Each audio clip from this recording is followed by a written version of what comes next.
শিবরাত্রির এই ভিডিওটা আজকে ছাড়ছি। কালকের করেছিলাম কিন্তু আজ এডিট করা হয়নি বলে আজকের এডিটটা করে তাই তোমাদের সাথে শেয়ার করলাম।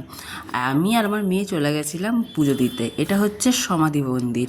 এখানে সমস্ত সাধুদেরকে সমাধি দেওয়া হয়, মানে তারা যখন দেহত্যাগ করে। আর পুকুরের যেসব মাছ আছে সেই মাছগুলোকেও এখানে সমাধি দেওয়া হয়। দেখেছো মন্দিরটাকে কি সুন্দর সাজিয়েছে না? এটাই হচ্ছে আমাদের গোরক্ষবাসী মন্দির। অনেকের পাশে আশেপাশে অনেক মন্দির আছে, এটা হচ্ছে এই মন্দিরে আমরা পুজো দিই।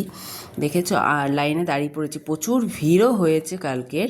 এই যে এখন প্রায় 2 ঘন্টা লাইন দিয়ে তারপর বাবার কাছে চলে এসেছি। ভিতরটাও খুব সুন্দর করে ফুল দিয়ে সাজিয়েছে। অন্য অন্য সময় ভিতরে ভিডিও করা যায় না, এত ভিড় হয়, কিন্তু আজকে একটু সুযোগ পেয়ে গেছি তাই ভিতরেও একটু ছবি তুলে একটু ভিডিও করে নিয়েছি। বাবাকে দেখেছো 1 ঘড়া জল দিয়ে স্নান করাচ্ছে, কি অপূর্ব লাগছে দেখতে।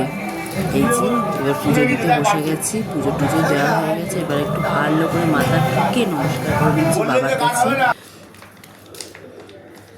তারপরে এইখানে অনেকগুলো মন্দির আছে, গোরক্ষবাসী মন্দিরের ভেতরে সব ঠাকুরগুলোকে একটু একটু করে ঘুরে ঘুরে পুজো দেব আর দর্শন করব। যখনই আমরা পুজো দিই, ধরো একটা ঠাকুরকে পুজো দিই বাবাকে, তখন আমরা সমস্ত ঠাকুরকেই দর্শন করি, নমস্কার করি। তাই আজও তাই করলাম। প্রচুর ভিড় হয়েছে আর মন্দিরটাও সাজিয়েছে, জমজমাট লাগছে। পাশে মেলাও হয়েছে, মেলাটা আর ঘুরিনি, শরীরটা খারাপ লাগছিল। সারাদিন উপোস করার পর আর মেলা ঘুরতে ভালো লাগে, তাই পুজোটা দিয়েই বাড়ি চলে এসেছি। আর ভিডিওটা যদি ভালো লেগে থাকে লাইক কমেন্ট করে দিও। টাটা। আর সবার দিন খুব ভালো কাটুক সেই কামনা করি।